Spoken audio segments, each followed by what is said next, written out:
hadn't played for 5 or 6 years, and went straight back into the first team. I remember Ian Martin. I was such an arrogant so-and-so at the time.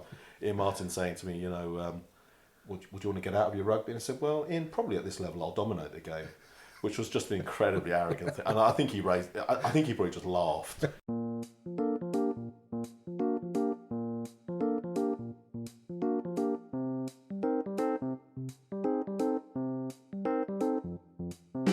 Hello amateurs, welcome to episode 25 of the Amateur Rugby Podcast, here to help soothe your Sunday morning hangover with some refined rugby chat about the grassroots of the game. I'm your host Tim, and today I'm still in Cuenca, Ecuador, where the carnival turned into a bit of a washout. The slated 5-day water fight became a little pointless in the torrential downpours. At least we can still play rugby in the rain. How did you enjoy last week's episode with Mark Collier? He's a proper club man, and it's people like Moxie who are the bedrock of rugby clubs around the world. If you haven't already, make sure you go back and give that one a listen. But my guest this week is RFU Rugby Development Coach David Cheng. Chengy and I first met on a training pitch around 7 years ago, and we've pretty much done nothing apart from talk rugby ever since. This interview was recorded on New Year's Eve in 2019, and we covered a lot of ground, including Old Colfeians Club legends and why they became legends, how children gain enjoyment from playing rugby, coaching philosophies and player pathways. And as a former journalist, he even fired a few testing questions back my way. It's a fabulous chinwag, and I hope you get as much out of it as I did. Please welcome David Cheng. Dave Cheng, welcome to the Amateur Rugby Podcast. It's lovely to be with you, Tim. I'm honestly flattered to have been asked to be on. Well, I was flattered until I saw who'd been on it before. It's a motley crew, isn't it, to be fair? What, like Mike Friday and people like that? I was thinking more Martin David. Oh, I see. And apart from the lovely Vicky Fleetwood, I'm probably the best looking person you've had on this podcast so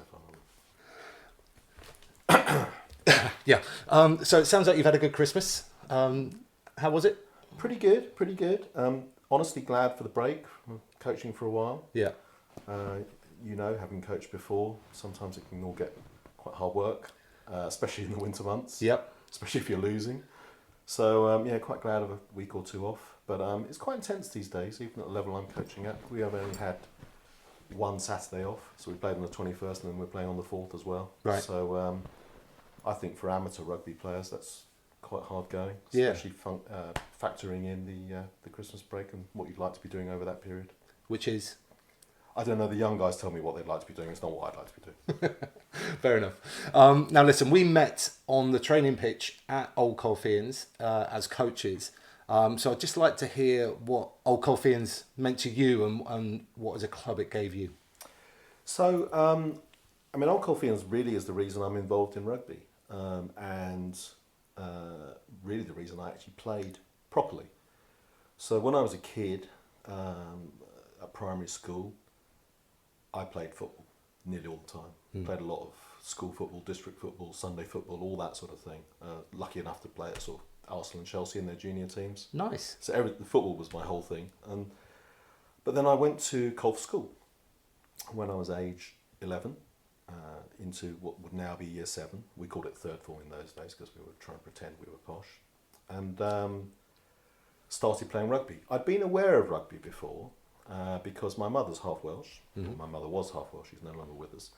And so every year we'd have the ritual in the Five Nations when England played Wales of my mum crying during the anthems. So I was aware of rugby, and I certainly knew some of the players, or knew their names at that time. But it was only when I went to Colf's that I actually started playing. You had to. I always remember going to the school shop to buy my uniform, which probably in those days only cost for everything probably about £100.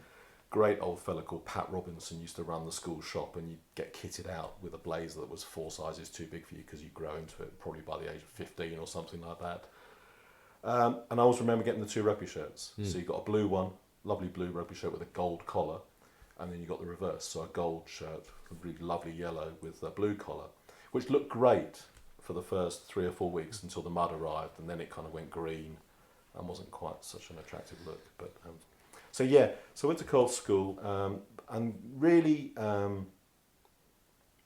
would have enjoyed rugby because I was kind of a bit of a sport billy, so I liked playing rugby, like playing any sport really. Yeah. But my year group was dreadful.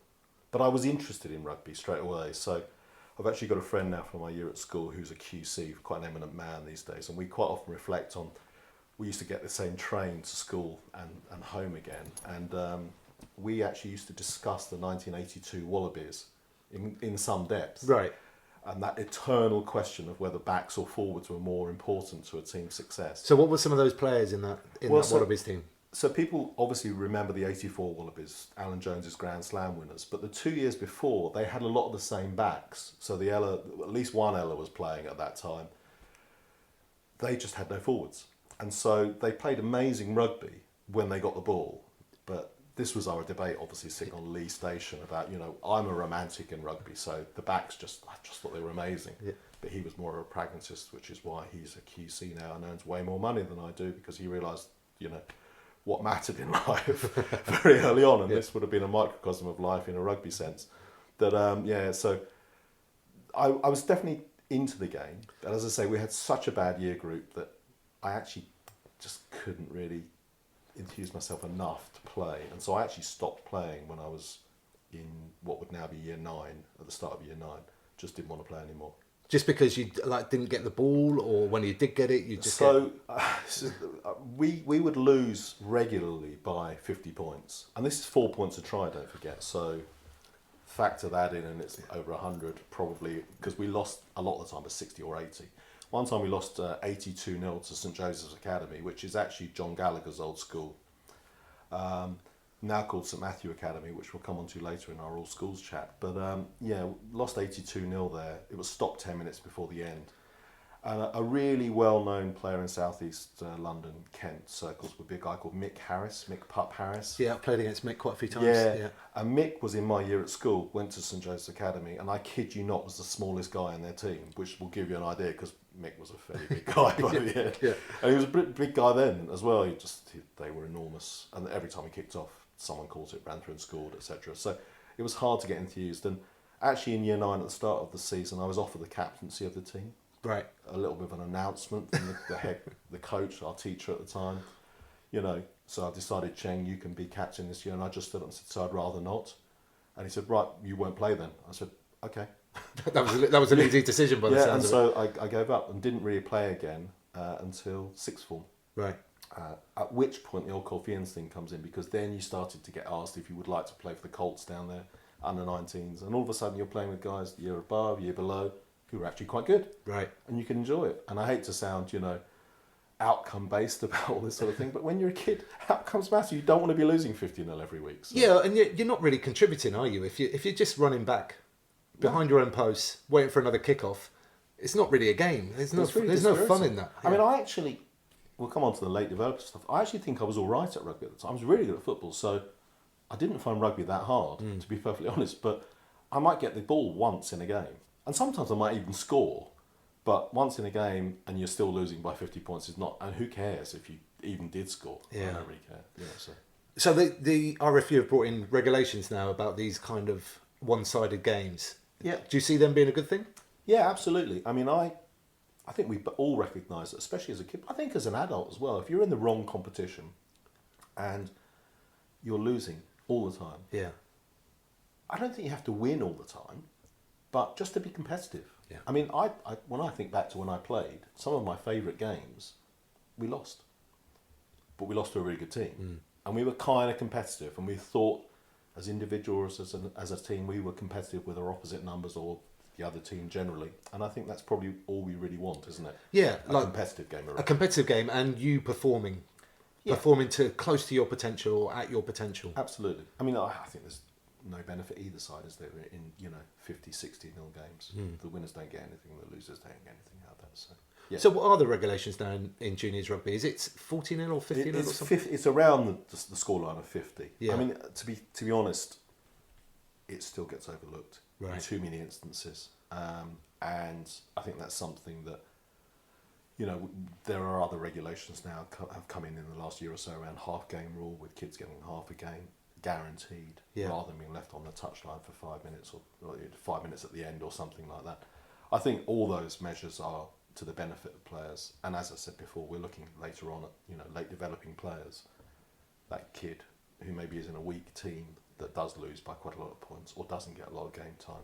we need to look after those players as much as anyone, because those guys, in the end, if they enjoy their rugby, that's all we can really care about, and they'll carry on playing into their adult years. So participation. Make sure they keep stay in the game, and as you say, late developing, they might come through and end up. I mean, I don't even care if they don't come through, as long as they're enjoying the game. That's the main thing, isn't it? Yeah, true. So where did your playing career go after Old Colfeians? So when I was at Colf School, coming into sixth form, got the chance to play with some better players, particularly in the year below me, guys you'd have played with quite a bit, the likes of Warren Evans, Trevor Hubner. And so starting to enjoy it much more. It's not like we won all the time, but we were certainly a much better team than I'd experienced in my year group. And then there was a guy who was pretty instrumental at Old Colfeians, who you'd know very well, Andy Smith, who kind of took me under his wing, like he did with lots of players, lots of younger players especially, and really encouraged me in my game. You know, to the extent, you know, he coached us a bit, but more a kind of paternal figure, you know, who just wanted you to enjoy the sport as much as he probably did. And so something of a meteoric rise, because I'd had no rugby really. To give you an idea, when I was in lower sixth, the year 12 at school, I started off in the fourth 15 at Colf's. And Colf's is not that strong a rugby school anyway, although we did manage to run 4.15s at that time. Started off in the fourths, and then by the end of that year, kind of got a couple of games for the ones. Okay. And then in my year 13, final year at school, played all the time. But even then, probably was regarded as a slightly peripheral member of the team. So, you know, not instrumental in our success. But then I managed, you know, I took a year out before university and managed to play for Kent under-19s. I'd been nowhere near any kind of county representation at all, but managed to get through Andy's sort of, you know, encouragement, get a trial, and actually did okay. And then actually got to London Division under-19s as well. But then started to picked up a couple of injuries, and so that was my season done really. But it was then, because I was playing for the Old Colfeians under-19s team, then got a chance to play in the senior teams, etc., etc. And really then, you know, my interest in rugby and my enthusiasm for the sport really started to grow. Right. Just out of that competition thing, out of that being able to compete and being able to perform with other players that were of a similar standard. Yeah, I think so. And also, you know, I think most things in life, you want to feel like you're okay at them, don't you? I mean, you don't want to... I probably had a long period where I thought, I'm okay, but I'm probably not that okay, am I? Because my team's still losing by horrendous scorelines. And then you've got some players you can kind of rely on a bit, and suddenly, you know, things started to happen, and actually started to believe in myself. I mean, I actually went from nothing to really believing in myself quite strongly. And then, you know, you're kind of 18 years old and you suddenly start getting a game for the Old Colfeians, even if it's the thirds, and you're thinking, well, this is not bad, is it? Yeah. And then you get a game for the seconds because you've done all right, and then actually, you know, you go on from there. So yeah, it was just that kind of growing belief in yourself, which I think most of us need to be encouraged in anything, really. Yeah, for sure. And you mentioned Andy Smith there. What are the types of things, because he's a pivotal man in Old Colfeians rugby, really. What would some of the things that he would do that would encourage you and help the players perform as best they could? So it's really interesting because, you know, you kind of, when you start coaching, and after you start coaching for a while, you start to revisit your philosophy over and over again, and people that have impacted you along the way. And Andy definitely did.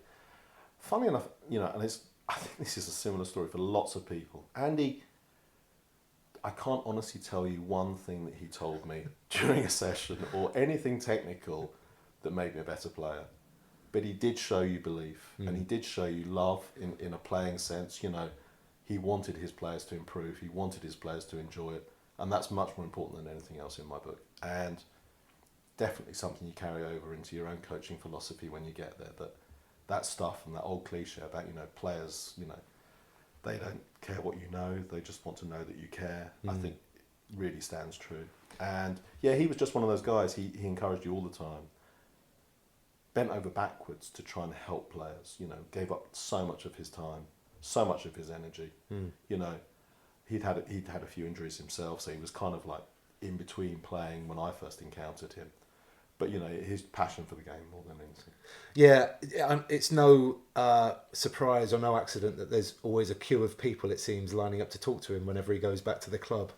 He's revered at the club. Yeah. I mean, as an insight, he came to my wedding.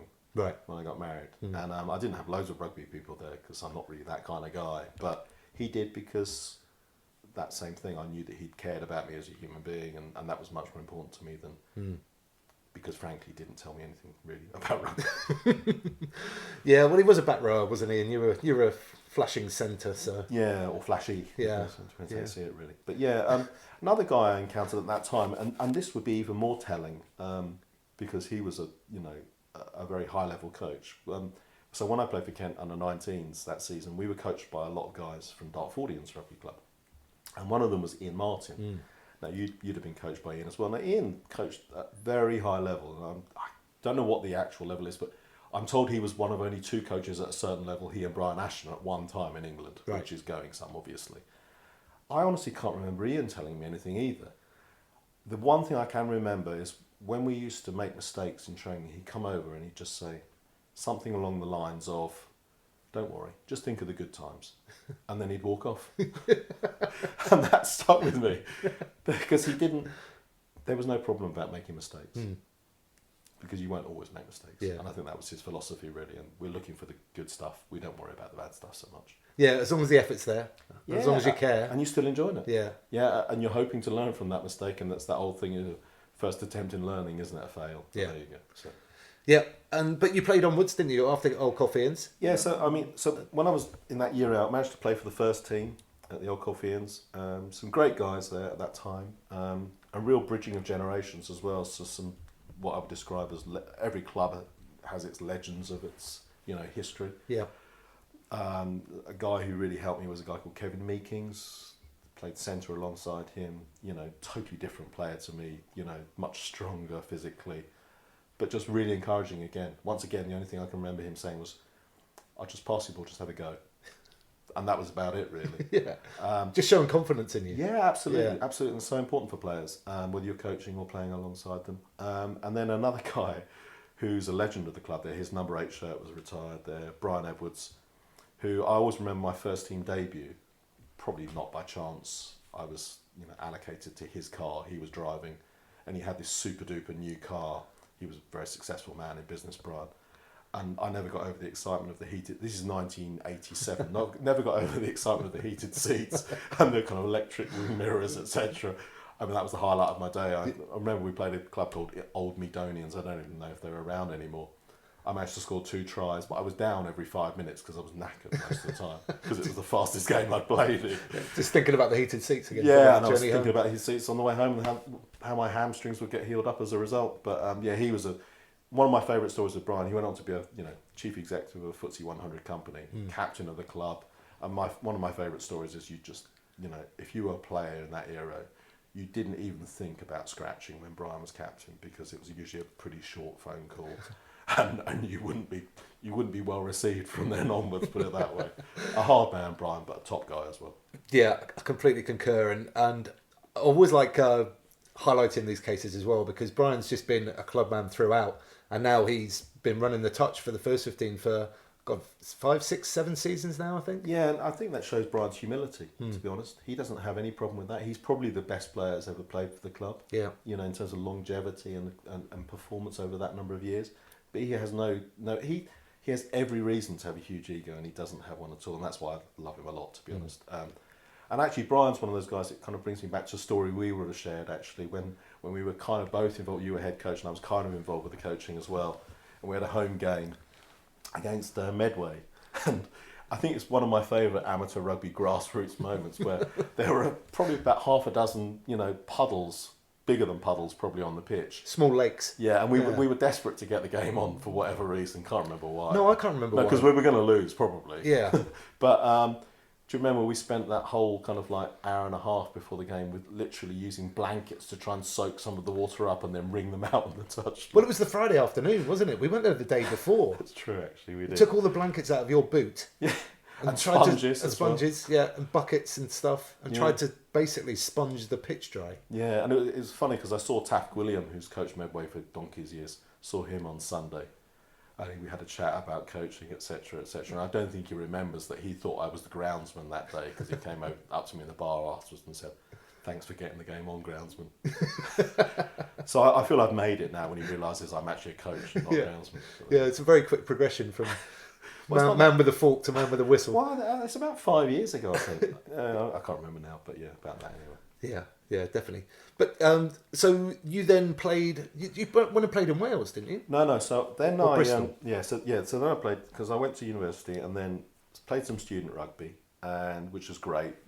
No kicking, just jouet the whole time. And I think this kind of reflects how rugby was then. So this is like the late 80s, early 90s, compared to now. Because basically one of my, student mates started playing at Bristol. And he just said to me, I reckon you might get a game for the, certainly get a game for the A15, which was the thirds, but you might get a game for the United, the twos. I played for the A's and I played for United, So he said, why don't you come down and train? So without any kind of invitation at all, no pathway at all, just, okay, I'll come and train them. Just turn up at a first class club. First division club. Yeah. Like I think they played in the John Player Cup final the year before or something. So like you turn up, start training. Get introduced to the director of rugby, who was Colin McFadden at the time, ex-England centre, ex-England captain, actually Lion, loveliest man. Just basically start training, which if you think about the modern day is just unthinkable. But so just started playing there a bit, and this was part of my kind of rise at this time, where every time you kind of played somewhere, I just thought, actually, I can probably do this. Not too bad. Yeah. And they had some pretty good players at the time. Bristol legend at that time in my position, centre, would have been Ralph Nibbs, who was definitely better than everyone else. Yeah. You kind of everything you ever did in training, he was better than everyone else at doing it, no matter what it was. And then they had some name players at the time in the club. Paul Hull, was playing there at the time. Same year I joined, Kieran Bracken joined. They had a lot of players at that time who joined, but didn't necessarily stay. Nice story actually. I managed to played quite a lot for United. Well, not quite a lot, probably like 6 or 7 times early on, and played with quite a lot of guys who then were young but went on to do some good stuff. Right. And one of them was prop Dave Hilton, went on to play for Scotland, and he was still kind of from Bedminster at that time in English, but as his history has shown, he ended up playing for Scotland. And I hadn't seen him after that. I played probably about 4 times with him for the United, and obviously I'm a centre and he's a prop, and in those days the two never met, to be perfectly honest. The game was kind of definitely forwards and backs. And I saw him, he does the same job as I do for the RFU now as a CRC, down in Bristol. Okay. And I saw him at a work function last year, and I just hurt my arm, ruptured my bicep tendon. And literally the last time I saw him, in 1991 or whatever it was, I broke my collarbone, so I had my arm in a sling for that evening. And then this next time I saw him, which would have been 28 years later, I had my arm in a sling again. He didn't even recognise me, to be perfectly honest. Oh, I thought he was going to come up to you and say, "Oh, Chengy, is that not healed yet?" To be fair, I think Dave played with a few players after he shared a dressing room with me. Yeah, probably slightly better known than I was. So, and as I say, forwards and backs never met in those days. So. Yeah, true. But yeah, it was good fun, a guy I played with a bit then, who was a bit of a legend there as well, was Simon Hogg, who had played 10 for a long time for the club. Such a funny guy. I mean, such a character. He was a teacher down in Taunton. He used to take all the young players under his wing and take you out and all that sort of thing. So it was really good fun. Had some funny experiences. But I broke my collarbone at the old Memorial Ground playing for the United, and I'd been picked a couple of times for the first team. And I was playing on the Saturday, and I was supposed to play on the Wednesday for the ones. It was probably something because no one else wanted to play. And I remember lying there thinking, do you know what, this could be a second time in 2 years. This could be it for me. I've had enough of this already. It was dreadful the first time. Just lying there. I think we were playing Bournemouth or something like that, winning easily. And so I just basically, that was my final year at uni, and then I basically went back to London, and I didn't actually play for quite a long time. And that was it. Yeah, I didn't play for a long time after that. But that was very much in the amateur era, wasn't it? So it was really amateur. It was amateur in the sense of our approach. Yeah. So I could just, as some student bloke, just turn up and suddenly be playing with Ralph Nibbs or something in training. It was amateur in the sense that you didn't get paid. I remember being really thrilled because I got a pair of Mizuno boots. Nice. You basically got given a voucher at the local sports shop, and you just had to go there and say, look, I've got this voucher. I can have a pair of boots up to the value of whatever it was, 60 quid or something like that. Mizuno, really exciting because the All Blacks wore Mizuno at the time, so I was almost as good as someone like Craig Innes at the time or someone like that. Yeah, probably. Obviously. Yeah. I mean, Stash, I know you kind of like to talk about Stash on the podcast, but Stash was a big thing, and regrettably, because I hadn't been there at the start of the season, I joined like probably in October or something like that. So there was no stash, so I had to wait for the next batch. By the time I'd done my collarbone, with stash imminent in 2 weeks, I missed out. You were no longer viable. No, just not worth the investment. So actually managed to get a Bristol Football Club, because it was always called Bristol Football Club rather than Bristol Rugby Football Club. Managed to get like one of those big sort of sub coats because I had a broken collarbone, so I needed something warm. But he even asked for that back afterwards. So that's how amateur it was. Sad times. It broke my heart, to be honest. But this is something we've kind of spoken about before. The fact that you kind of found it almost easier the higher the level that you played. Just because, well, actually, maybe why don't you tell me, why did you find that? Well, so like, so I'd come from like, so like, I'm age 17, I'm playing for Colf School 4th 15, and then I'm age 20, 21, and I'm playing for Bristol 1s 2s. Not much, because I hurt myself, but yeah, so you kind of like, you get from the 4th 15 when no one can actually catch and pass, you're suddenly with a guy like Simon Hogg. If you ask him to put the ball exactly where you want it, and if you're running a move, you're saying, right, can you just do this for me, and then and he'll do it perfectly for you. It's not hard, is it? And one of my best mates at the time, we lived together as students. He went on and had quite a decent career in Wales, played all the way up. I think certainly Wales 21s, Wales students. I may have even been Wales B, played for Crawshays, the Barbarians, all sorts of stuff. And he always said, he was a scrum half, and he always said, and I totally agree with this, that actually it's really easy in certain positions to play with really good players, because they'll do the right thing nearly all the time. Yeah. And they'll do the right thing, and you can read that much more easily. Every pass will be in the right place at the right time. Things just flow more easily. And I would totally agree with that. I didn't find going up the levels in a rugby playing sense very difficult. I think the thing to this day, and I think even then, the thing that separates as you go up, if it's pace or power, one of those two things. Lots of guys can play the game, but have you got one of those two things that will allow you to transition higher? And that's probably where ultimately I probably thought, I'm actually not fast or big enough for really that level. Right. But it's cool. But it was the injuries, really, or was it that combined with coming back to London and starting a career? It was probably the injuries. I just got really hacked off. And you'll have come across players. We certainly know players who get a few injuries, and life's becoming quite miserable. Yeah, I interviewed a couple this week. Exactly the same thing happened to them. Yeah, and I think people.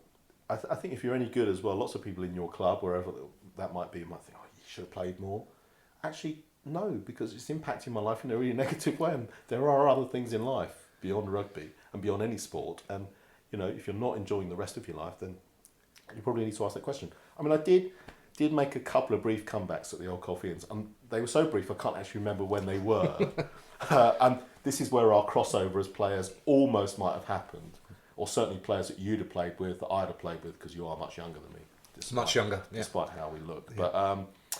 Yeah. But, I think I came back for about 6 games, and Andy Smith and Ian Martin were still coaching. I think I was probably about 27 by then, and I'd probably split up with a girlfriend or something like that, and so I was feeling miserable, and I needed an ego boost, I don't know. And then I think I had another go, again, for about 5 or 6 games when I was 31, but I hadn't done any rugby. So I'd been to the gym a lot, but I just wasn't anywhere near as quick as I was, and I needed to put the work in, and then I probably just thought, I can't be bothered. Yeah, it's those movement patterns, the way you run in rugby, that you just lose that if you don't do it on a regular basis. Yeah, I remember one of those comments, it was probably the former one, and did all right. I hadn't played for 5 or 6 years, and went straight back in the first team. I remember Ian Martin, I was such an arrogant so-and-so at the time, Ian Martin saying to me, would you want to get out of your rugby? And I said, well, Ian, probably at this level I'll dominate the game, which was just an incredibly arrogant thing. And I think he probably just laughed because he was a nice guy and probably realised I wasn't that bad a person really. But so I played a bit, but I remember scoring one try where kind of we had a breakout from our own 22.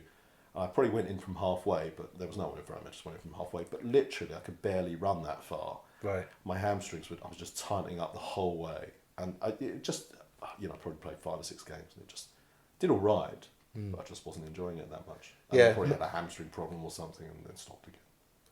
Yeah, but so when did you get back into the game in the coaching sense? So, I mean, it's a real cliche, but went to the 2012 Olympics quite a bit. I live, not far away from, the Olympic Stadium. So, mortgaged the house, got loads of tickets, much to my wife at the time's chagrin, and was there on Super Saturday, for instance. And you just had that cliched moment where I just thought, you know what? Every athlete at these games had lots of people help them along the way, and I was always interested in rugby.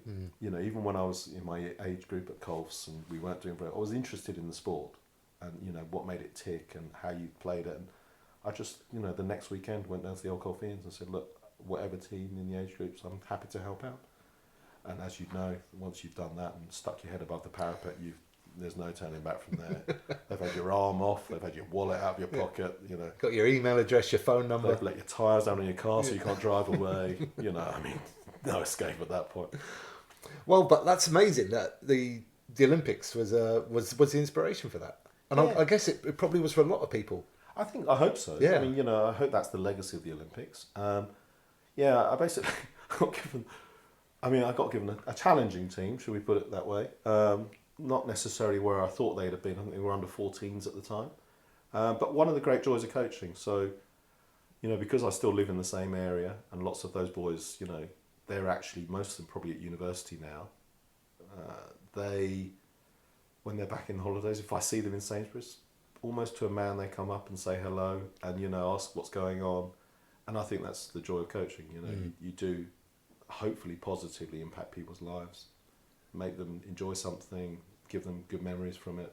And, that's what it is for me. Really. Yeah. More than any achievement, etc., etc. Yeah, cool. I remember that first day when I came and met you on the training pitch.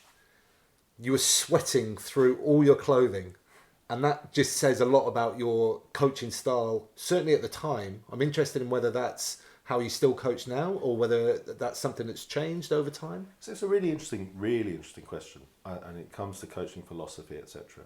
Because I've been coaching now for only 7 years, so not a long time really, comparative to a lot of people I know. And I think you go through so many phases of evolution in your coaching, and you question if you're any good anyway, or you want to try and improve. You have to question what you're doing and question your practice over and over. And actually, funnily enough, that is something that I thought about. I used to be very, very hands-on in the midst. And then you go through that phase of, I need to step back a bit, observe better, reflect better in action, etc., etc. I've actually gone back again now to being very active. Because you hear from other coaches, so I read excerpts from Eddie Jones's book, and I know from talking to people around the England setup that he went through something of a change when he saw how Pep Guardiola was with Manchester City and how engaged he is in the group all the time when he's coaching. And I know that a lot of higher level coaches would be quite removed sometimes. They would stand on the touchline and then they would intervene, etc., etc.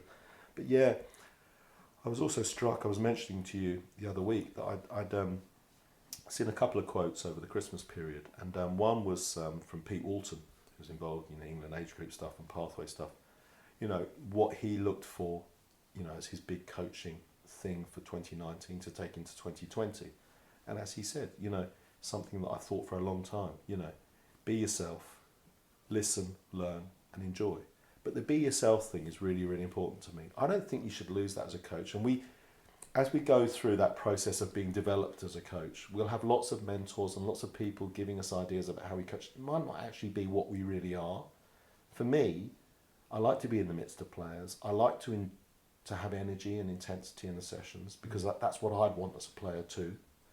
And actually, as a result, I've probably gone back to that when maybe for 2 or 3 years I'd maybe moved away from it a bit. So, because that is actually me and I'm trying to be myself. Yeah. And I think you get authenticity from that as well. Definitely. That's who I am. And players will see through you if you're not authentic. I think they will. And I think also, there's a real danger you can watch other coaches, and think, God, I love the way they're coaching, or I love what he does there or here. But ultimately that may not be you as a person. And actually, players will see through that.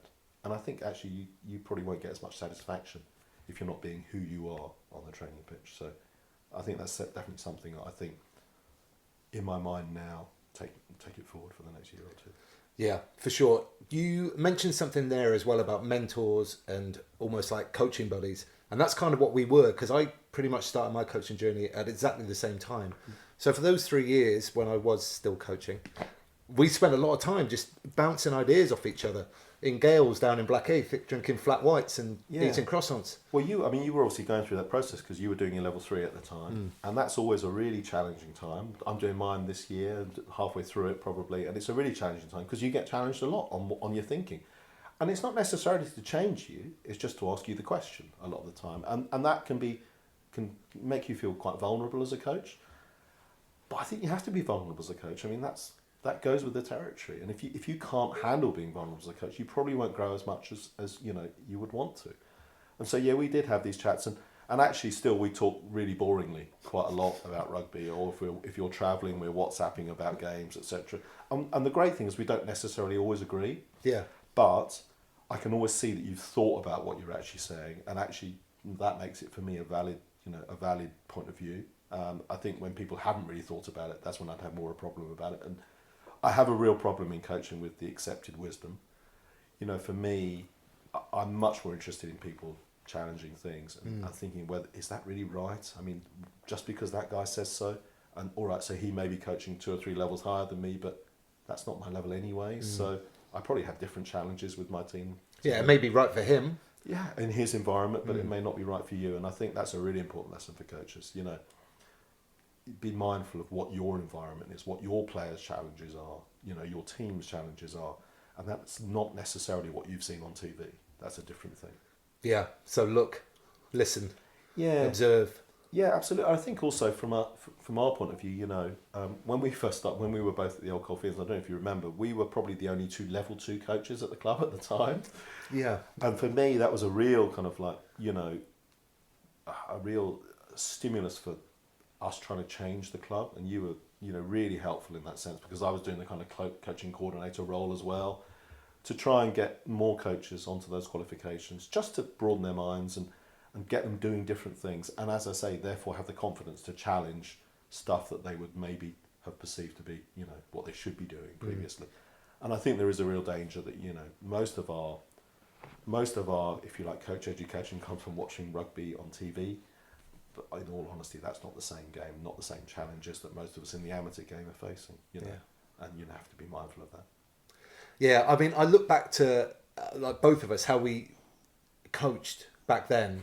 And you kind of just smirked then, and that's how I feel about it as well. It's not laughable. It's just the first stage of coming out of a playing career and then trying to coach, which is not the same thing at all. No, I think so, and I think also, I mean, I'm a real believer. There's not really. I don't believe there's rights and wrongs in coaching. I don't believe even in what you coach. So I'm talking there about how you coach initially, but then what you coach as well. Are there rights and wrongs necessarily? No, there's just different opinions, different ways of doing things. Doesn't mean that they're not going to be effective. It depends on your group, depends on what works for people, etc., etc. And I do get a bit. I do worry that sometimes we might have, in the last 10 years or so, given ideas out to the game about it has to be this way or it should be that way. Game zone, skill zone, game zone, drills. Drills has become a dirty word. I know that not. Some people really don't believe that is a dirty word, and there's definitely a place for those sorts of closed block practices, especially in certain areas of the game, certain levels of the game. I think we've probably gone a little bit too kind of prescriptive in expecting our coaches to be a certain way, and I think that again comes back to the person you are. Some people are more collaborative. Some people are much more questioning of players, more player centered. Some people are just like that in life. More, happier to listen to different views. Other people are more tell, and I don't mind people being on that continuum depending on what their character is really. And of course, another thing we did at Old Colfeians was coach together in the RFU's All Schools program. Yeah, it was pretty much. Would that have been around the first year that you were coaching the Old Colfeians senior team, or second? Second, maybe. Second, yeah. Yeah. And so you were probably looking for a bit of light relief, weren't you, coaching some school children? Very different style of coaching. Yeah, I mean, and actually really, I think, an important thing for coaches to do, to coach in different environments. I think it's a real shame that some people, And obviously at the higher levels of the game, you know, lots of players go from being pro players to be pro coaches, dealing with pro players that are pretty much the same as they are. I think it would be really a benefit for lots of coaches to actually get into some different environments, even those guys. But yeah, I certainly think we found it quite hard going at times, but then with incredible highs as well, depending on the kids and you know. So, I mean, do you remember there was that one time where we went to school not far away from here, Harris Academy Greenwich, and I'll always remember this session. I refer to it so many times. We were doing a session with Year 9, and we got given their PE scholars. So they basically have a tie-up at the school with Charlton Athletic and Millwall football clubs. And so the scholars came out, about 25 of them, and probably 2/3 of them had stash on from one of the two pro clubs. That's right, I do remember. But only 1 or 2 had Millwall, the rest were Charlton. And there was this one guy, Year 9, so under 14s, who was just, after about 2 minutes, I remember you looking over at me, just raising your eyebrows like, wow. He was just the best athlete I've ever seen at that age. I mean, like, made rugby look ridiculously easy. And I remember asking the head of PE afterwards, who's the fella in the Millwall kit? And he went, yeah, he's Millwall's under 15 goalie, played for England as well. 10-9 at 100. He was just, I think we both said at the time, he could have played for like a county under 16, probably even under 18 team straight away on the wing. Never dropped the ball because he was a goalie. And had the best movement I've ever, like hip flexor wise, I've ever seen. Yeah, and spatial awareness as well. He just understood the game immediately. I mean, I don't know if you remember, they could all we said to them, right, okay, so in this game, what we're going to do is we're going to touch game, but we're just going to pass the ball backwards, and they could just do it straight away. And space was just something they understood, and it was a real lesson in coaching, and in that same transferability of skills, and in don't specialise early.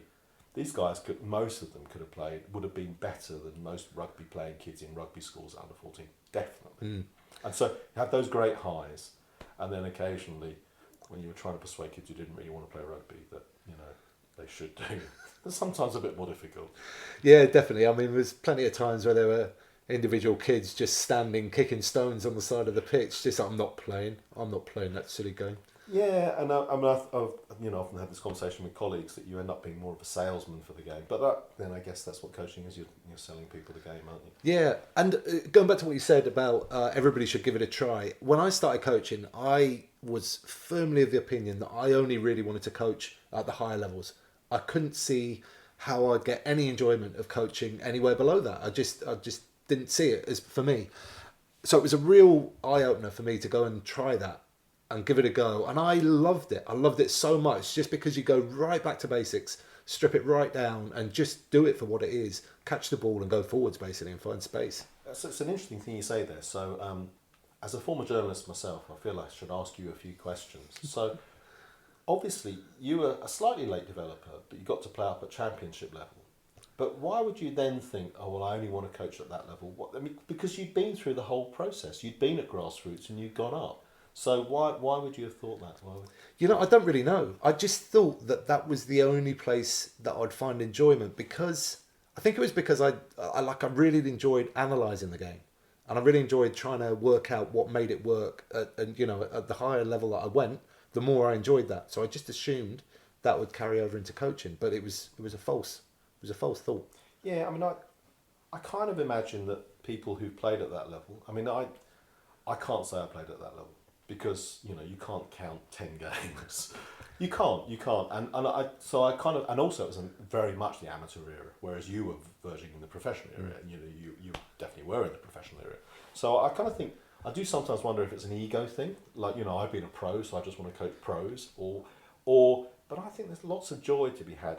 And the reason I say that is, lots of guys who played at that level, who then kind of come down a few levels when they're coaching, to me, they coach in a playing philosophy way, completely differently to how they might have played in their professional days as a player, because I see lots of coaches then get much more unstructured, much more, if you like, jouet about the game, because I suspect that's probably what they really wanted to do, but I'm getting paid to do it a different way. Yeah, and obviously the pressure at the higher level to just get results. Outcome-based. Yeah. I mean, you know, rather than any kind of performance-based, you know, goal, I do see that quite a bit, and I kind of think the more we had of that, or the more we have of that, the better, really. That kind of message coming down from players who played at the very highest level that actually this is how I really think we should play. Yeah. And I'm not getting paid to do it. Yeah, for sure. I think we're going through a process at the moment, and the game, when it went professional, has gone through a period of getting so incredibly serious, and I think we're now turning the corner where the fun element of it is becoming more and more important, even at the top level. And I think that's filtering down a little bit as well. I totally agree. I think there is a real emphasis now, even at the top level, on continuity. The enlightened coaches we have working, around the world, but in the Premiership, coming to the Premiership as well, you see that the offload now has become so much more prevalent than it would have been 5-10 years ago.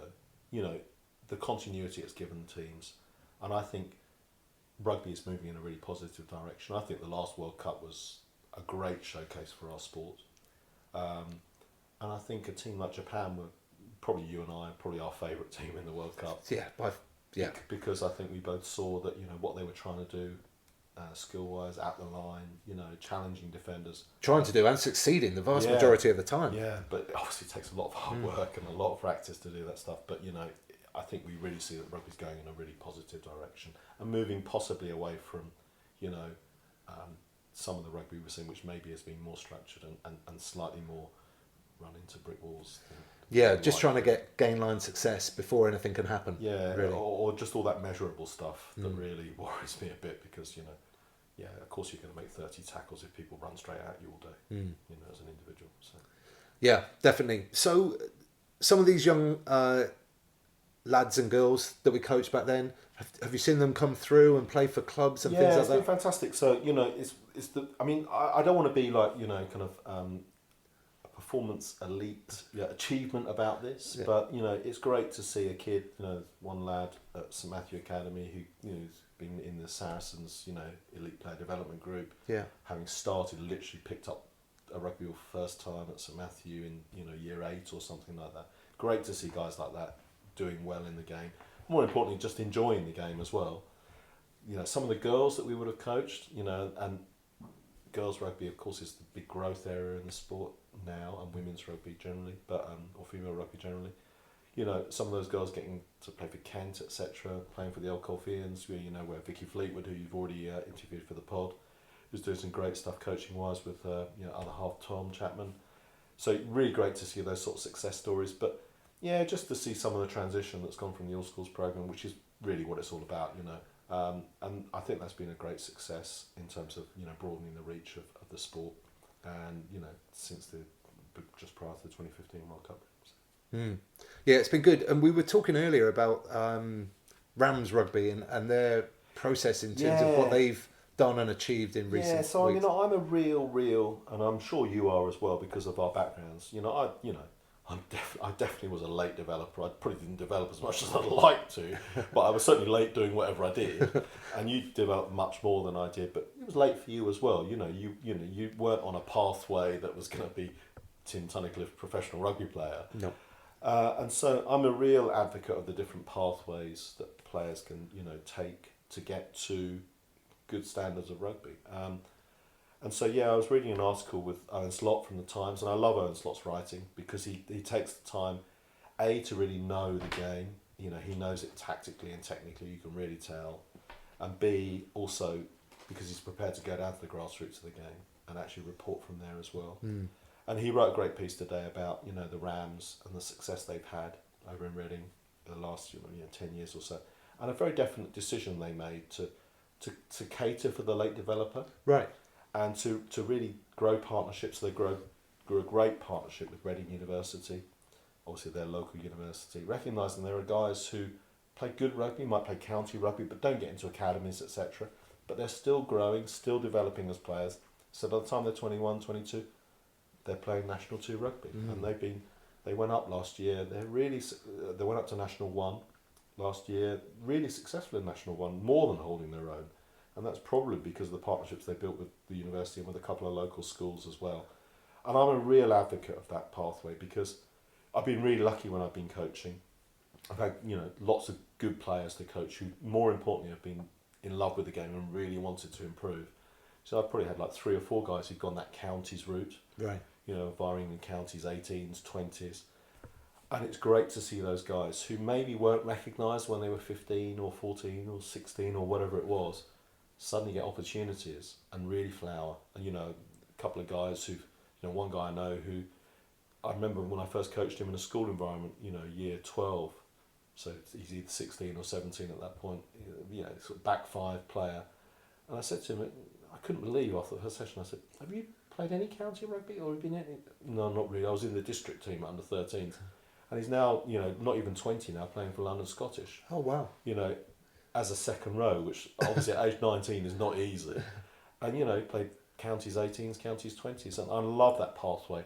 And I've got colleagues, you know, at the RFU, some of whom doing great work. People like Martin McTaggart, you probably know. Yep. Grant Hathaway, another top guy, who, you know, would advocate, you know, there's not just one academy pathway. There's so many out there. And I think those partnerships, especially between clubs and universities, well, to be honest, that's where I started to really flower as a player. Yeah. Because you suddenly get a bit bigger and a bit stronger and the game's a bit different. And, you know, I'm the real advocate of, you know, encouraging those players along all those different pathways. But fundamental to that, of course, is you've got to love the game. You've got to want to carry on playing, because it's not necessarily about being a pro. It's about enjoying the game and seeing how good you can get. Yeah, and they've probably got a nice little side benefit there, that if they've come through university together and then gone to a club, they've probably, you know, got a real kinship and culture that's going to stand the test of time. You know, they're mates playing together in a semi-professional arena. Yeah, and don't get me wrong, some of those guys in the Bucks, you know, Bucks Rugby Super League, you know, I mean, obviously that's really high level of rugby for that age. You know, it's probably not far off some of the academy stuff would have been anyway. And you're getting coached by high level coaches. But there'll be universities out there, you know, I mean, I think Alex Dombrand is a great example. You can't tell me, you know, that he's had loads of structure put into him. He's basically just been allowed to enjoy his rugby and carry on playing. Yeah. And ultimately, you see the fruits of that approach as opposed to, you know, being, if you like, hothoused through another pathway, which, don't get me wrong, of course, can be equally as successful. But one of the great stats is, you know, I think the England Counties 18s programme, it's a really high percentage. I mean, you know, up into the 70s and 80s who then go on to play National 1 rugby and above out of that programme. Yeah. And if you think they're the guys who didn't get into academies in the Premiership, that's pretty successful and does show you again, I think, that it's really late developing as a sport. Yeah. You know, and there's lots of ways to get there in the end. Yeah, there's lots of nets that you could get caught up in if you're going to get to the top. There's always a chance. Yeah, and I think it's just like keeping players enjoying the game for long enough to give them enough opportunity to get there is the key thing, really. Yeah, so I love those pathway stories. You know. Yeah, I mean, we spoke about another example earlier as well, Alex Gallagher. Yeah, well, you'd know him better than I would. Yeah, well, you knew him originally as a player who sort of only came through late in school. You know, played mostly second 15 rugby when he was a schoolboy, but then he came through and played at Old Colfeians when I was coach there.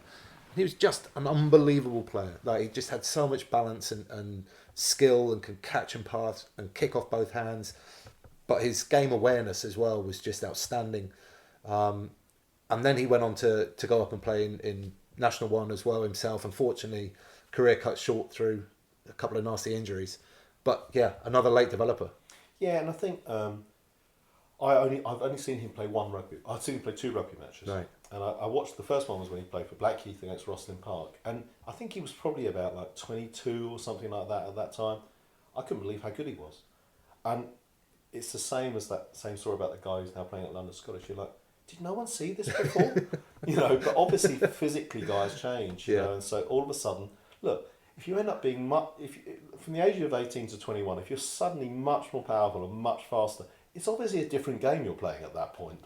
You could have been really good before, but you didn't have that stuff. Yeah. And so I think that's something we really mustn't overlook. I think there are so many players, and I think it would be to the real detriment of English rugby, any country's rugby, if you forget about those players, because, you know, as Alex Dombrand is proving, you know, he's probably going to end up playing for England quite a lot. I think so. And, you know, like 3 years ago, he was playing for Cardiff Met, just a guy, and as, you know, as his coach has said, with a student kind of body. But, you know, good on him.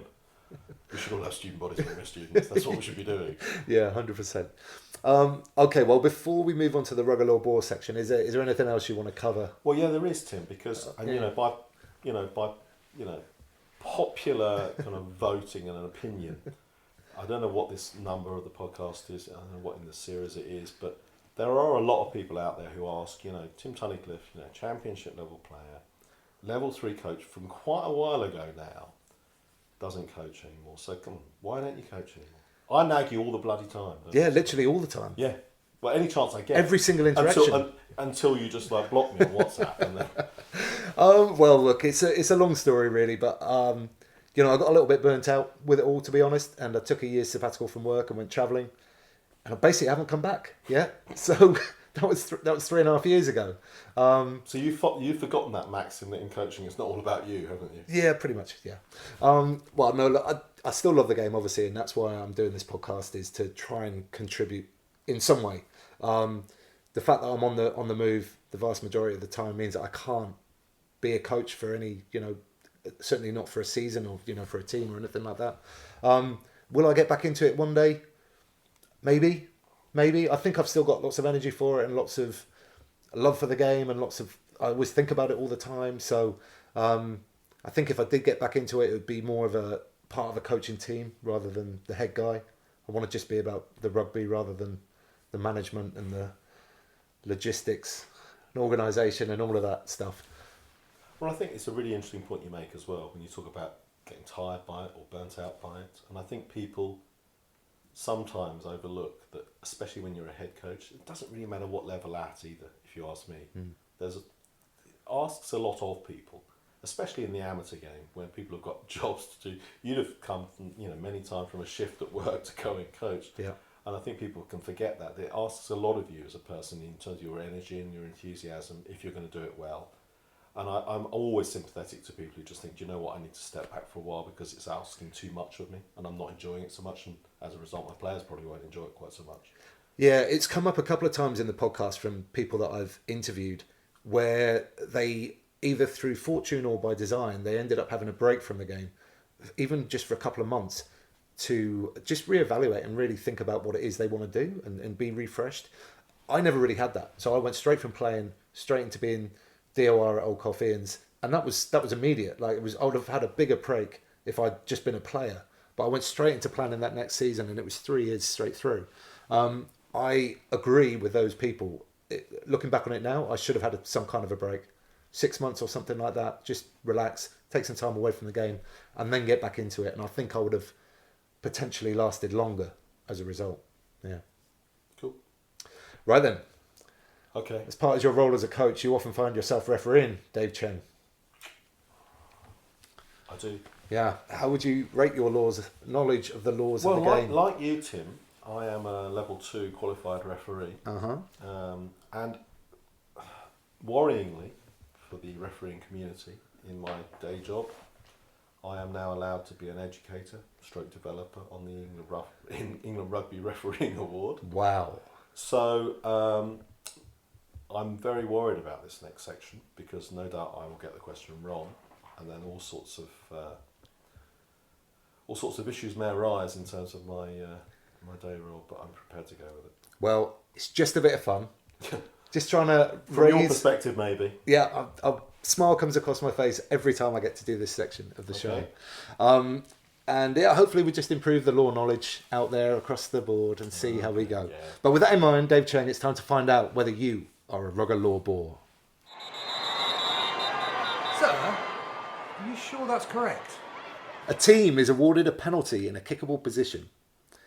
As the players are discussing what to do, the ref sees a substitute run onto the pitch with a kicking tee. What should the referee do?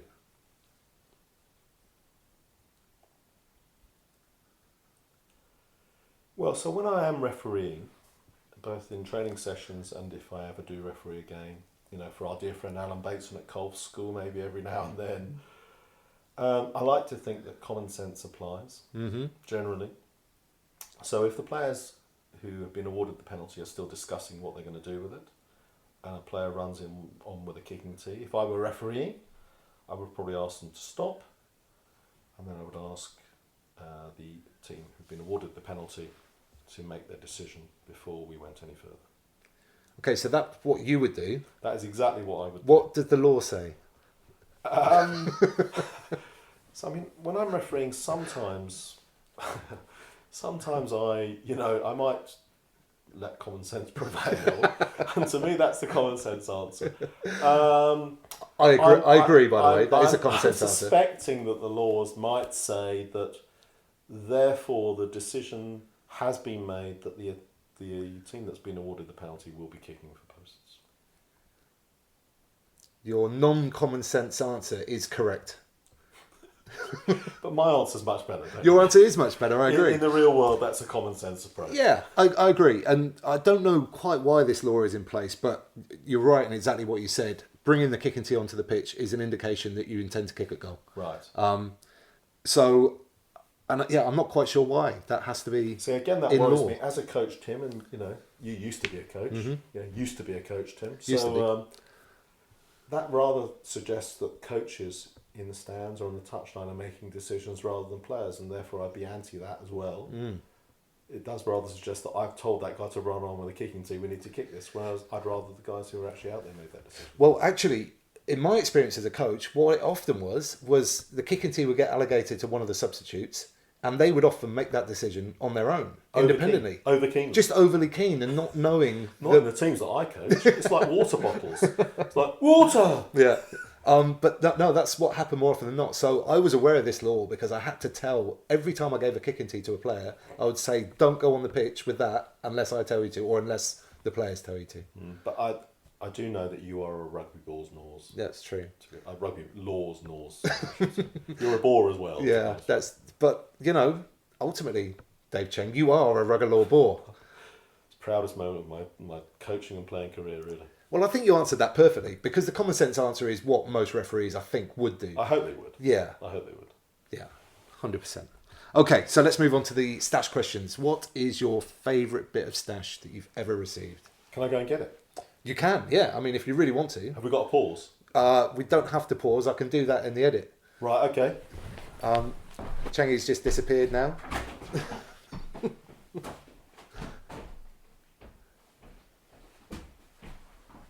Oh. So. That looks very nice. So, I, as you know, care about my appearance, Tim.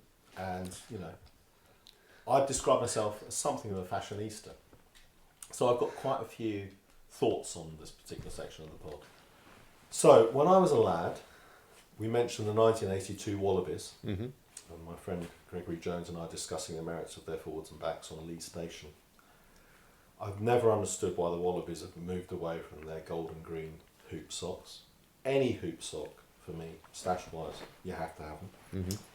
Second, good mate of mine I mentioned earlier, Welsh player, went to Cambridge on a postgrad. And when he was at Cambridge, they used to play against Toulouse University. Mm-hmm. You can imagine, can't you? Toulouse University. So, shirt swap, one of the years, and he got this beautiful Toulouse University shirt, sort of purple and white hoops, but irregular hoops, because it would be irregular, wouldn't it? And I remember just looking at this shirt, just coveting it from that moment onwards, like, if I could nick it from him, I was going to, every time I saw him, I did manage to went to see him in Cambridge one time, managed to sneak it out of his room, and he knew I'd nicked it. But I actually just put it under the bonnet of my car. I drove off and he couldn't find it. He searched the whole car, couldn't find it. That shirt was... And I imagine that someone like Denis Charvet had worn that shirt or something like that. It was that sexy. Did it not get covered in grease on your engine? No, I didn't. I put it in a... okay. On my old Golf. It was just in the right space. So, okay.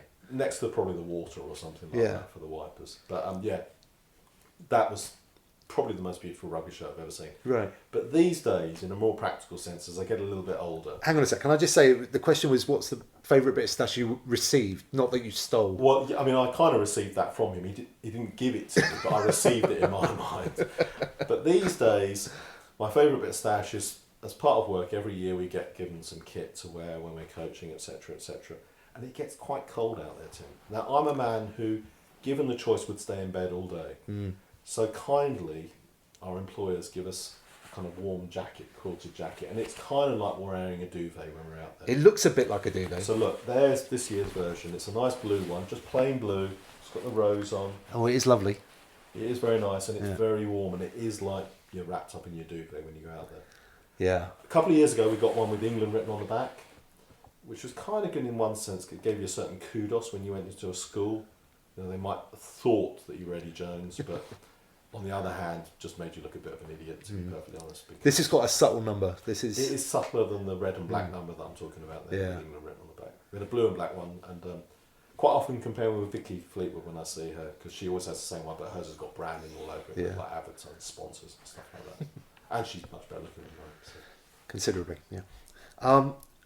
And next question, what is your favourite kit of all time? So this could be any team from any era.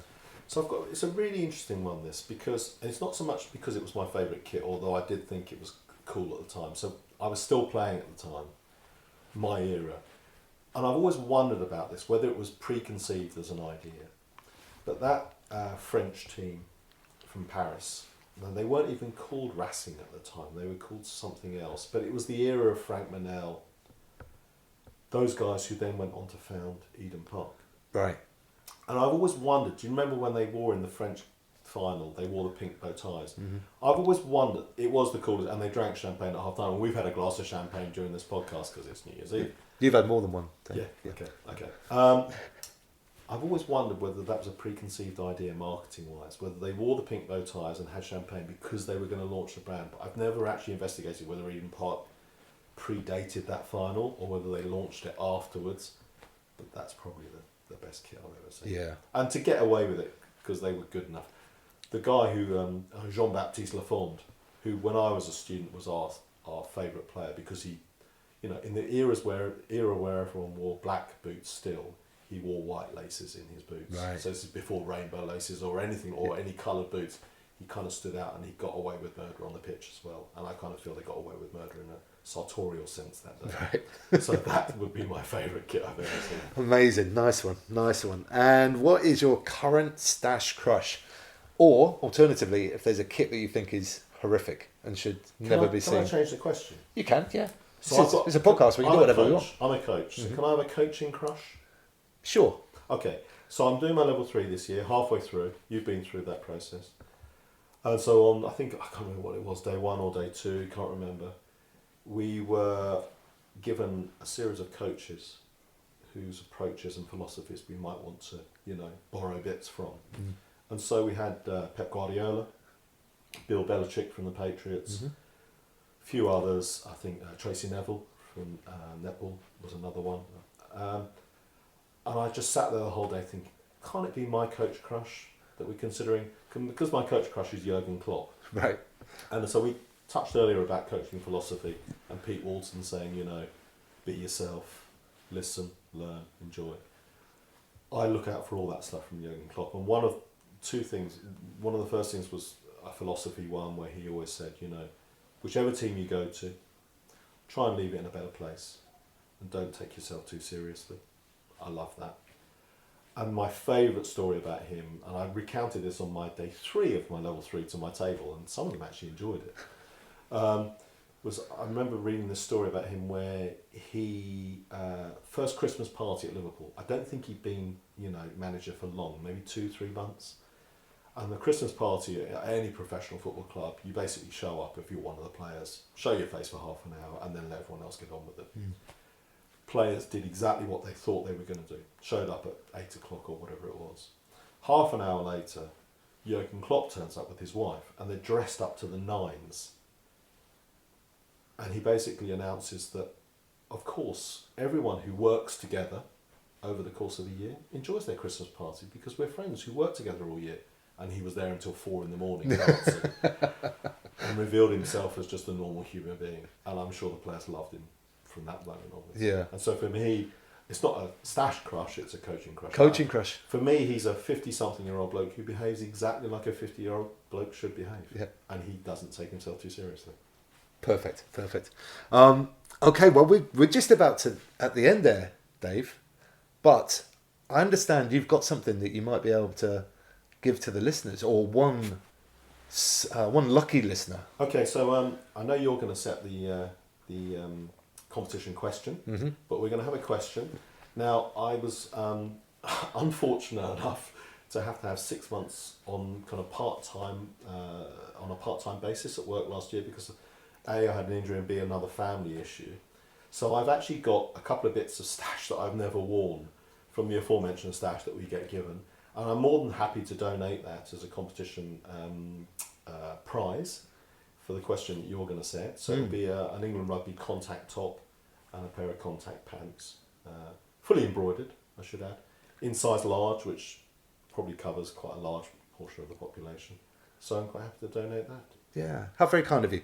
So, listen, thanks very much. It's been a real pleasure coming here and chatting rugby, which is pretty much all we ever do. But, you know, it's nice that other people maybe have to get to listen to it. If people want to get a hold of you and talk about anything, coaching, philosophies or anything like that, how might they be able to do that? Well, so, you know, we have a standard configuration at work. So it's David Cheng at rfu.com. I'm quite active on Twitter, usually being boring on there as well, Tim, you'd be pleased to hear. So anyone can find me on there. I'm just David Cheng RFU. We do a lot these days in our roles in terms of kind of much more than we used to in terms of coach education, coach development, coach mentoring. So if anyone has any questions or would like to come watch sessions or anything like that, I'd be more than happy to have people along, which I say to people really in the community game generally. Yeah. I'm not saying that I know everything, but I generally find that the more people you watch, the more ideas you get, and don't have to like what I'm doing, but you might decide, actually having watched that, I know exactly the opposite would work really well, and that would be fine with me too. Yeah, there's lots of ways to get it right, isn't there? And there's also no right and wrong in my book. But yeah.